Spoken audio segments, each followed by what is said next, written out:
Di video kali ini kami akan membahas petualangan Gedatsu setelah dikalahkan oleh Chopper yang terjatuh dari Pulau Langit lalu sampai ke Blue Sea. Cerita ini diambil dari cover story chapter 314 sampai chapter 348.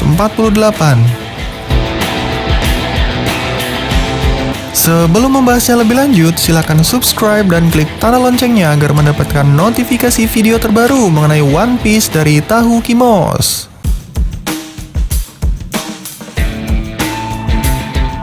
Cerita berawal setelah Gedatsu dikalahkan oleh Chopper dan karena kecerobohannya, dia malah terjatuh dari Pulau Langit terjun bebas menuju Blue Sea.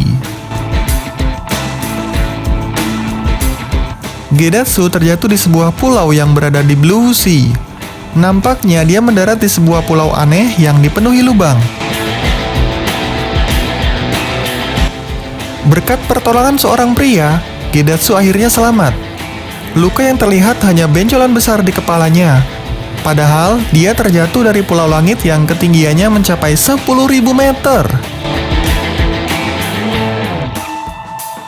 Ternyata seorang pria tersebut bernama Goro, dan dia adalah seorang penggali tanah. Goro mempunyai mimpi besar untuk menjadikan sebuah pulau sebagai pemandian air panas. Lalu Gedatsu diajak mampir ke rumah Goro. Terlihat banyak tanah yang berlubang akibat Goro terus mencari sumber air panas di pulau tersebut. Di sana mereka berbincang-bincang sambil meminum teh. Lalu Gedatsu mengatakan kepada pria tersebut, "Aku ingin menjadi bos di Blue Sea." Tetapi Goro tidak terlalu mengerti apa yang dimaksud Gedatsu dan hanya mendengar cerita Gedatsu. Goro mengatakan kepada Gedatsu, "Jika engkau ingin menjadi bos yang hebat, maka bekerjalah." Gedatsu pun akhirnya bekerja bersama Goro untuk mencari sumber air panas. Seperti yang kita ketahui, Gedatsu mempunyai perilaku yang konyol. Di saat bekerja, dia lupa cara bernapas.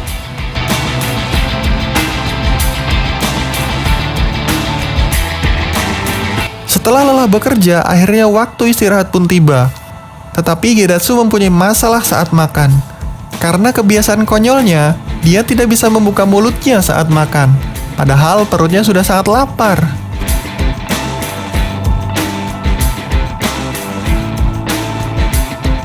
Mereka berdua mulai menggali kembali. Akibat kebiasaan konyolnya, Gedatsu mempunyai masalah lagi kali ini. Dia lupa caranya berkedip.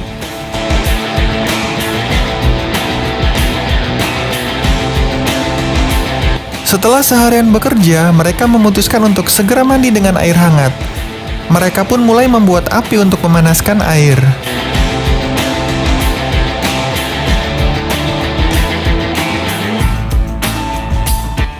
Keesokan harinya, pekerjaan pun dimulai kembali. Gedatsu kembali melakukan kebiasaan konyolnya. Dia tidak bisa berdiri di atas tanah saat menggali. Akhirnya, ia menggali dengan cara yang berbeda dan malah membengkokkan alat galinya.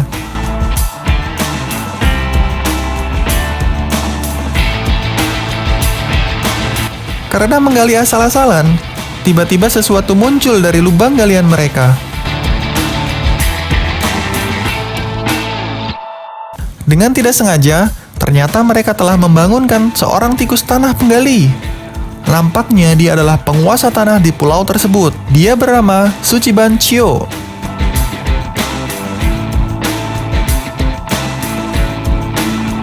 Dengan spontan akhirnya Gedatsu memukul tikus tersebut dengan kekuatannya. Walaupun Gedatsu mempunyai kebiasaan yang konyol dan bodoh, namun ia adalah pengawal dewa di Pulau Langit. Dan dia juga memiliki senjata jet dial di lengannya. Sehingga ia bisa memukulnya dengan kuat yang dinamakan jet punch.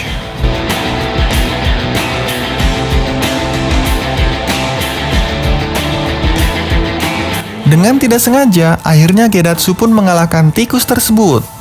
Lalu, tikus itu pun langsung terkapar akibat terkena jet punch Gedatsu. Kemenangan tersebut menandakan bahwa penguasa tanah pulau telah jatuh ke tangan Gedatsu.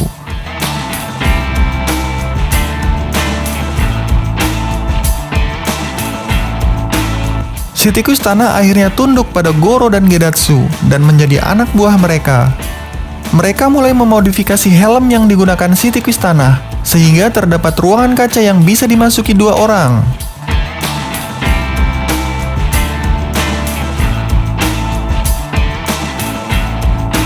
Atas perintah Gedatsu, si tikus tanah mulai menggali tanah bersama Goro dan Gedatsu yang berada di helm yang sudah dimodifikasi sambil mengarahkan lubang galian.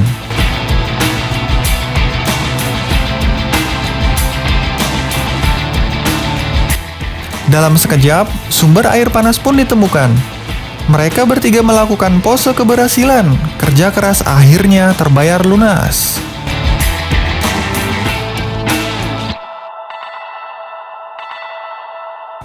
Saat merayakan pose keberhasilan, tiba-tiba bos hutan penguasa kayu datang. Karena mendengar suara ledakan, nampaknya dia kesal.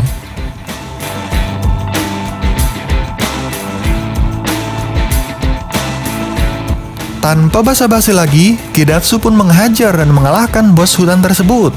Si bos hutan terkapar di atas tanah tanpa perlawanan dan menjadi anak buah Gedatsu. Gedatsu pun menyerahkan tugas pembangunan pada bos hutan.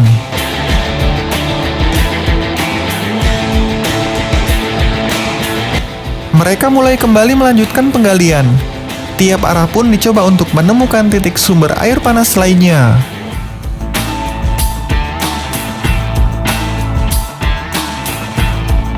Tiba-tiba, mereka sampai di sebuah negara padang pasir yang bernama Alabasta.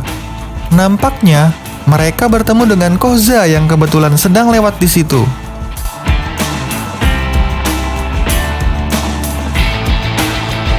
Ternyata Goro adalah adik kandung Toto yang merupakan paman dari Koza. Goro akhirnya sampai ke kampung halamannya yaitu Alabasta.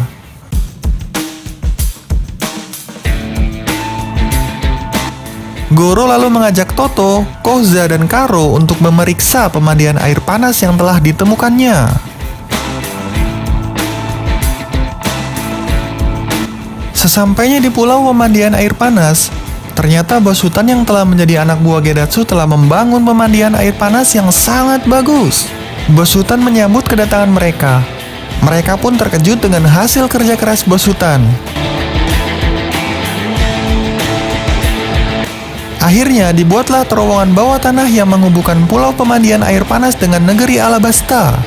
Pulau air panas tersebut dinamakan Ukari dan akhirnya menjadi pulau wisata pemandian air panas yang telah dibangun oleh Goro, Gedatsu, dan anak buahnya. Para penduduk Alabasta sangat antusias dengan pulau wisata air panas tersebut. Kini kepiting raksasa bernama Hasami telah menjadi bis transportasi terowongan yang menuju pulau wisata pemandian air panas Ukari.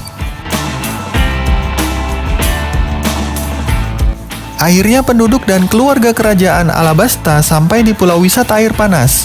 Vivi dan para pengawalnya memasuki pintu pemandian air panas, sedangkan bos besar Gedatsu menunggu para tamu. Para pria mulai berendam di sana sambil menikmati suasana. Sedangkan di pemandian air panas wanita, terlihat Vivi dan istri Igaram sedang berbincang ditemani dengan Kung Dugong. Akhirnya, keinginan Gedatsu untuk menjadi bos di Blue Sea tercapai. Dia menjadi bos wisata pemandian air panas Ukari. Sekarang, Goro dan Gedatsu merupakan bos pulau pemandian air panas Ukari. Mereka berhasil menjadi penguasa pemandian air panas yang terkenal di Blue Sea. Begitulah perjalanan Gedatsu setelah terjatuh dari Pulau Langit dan menjadi penguasa wisata pemandian air panas yang sukses dan terkenal. Jika video ini bermanfaat, silakan like, share, and subscribe. Sampai jumpa di video berikutnya.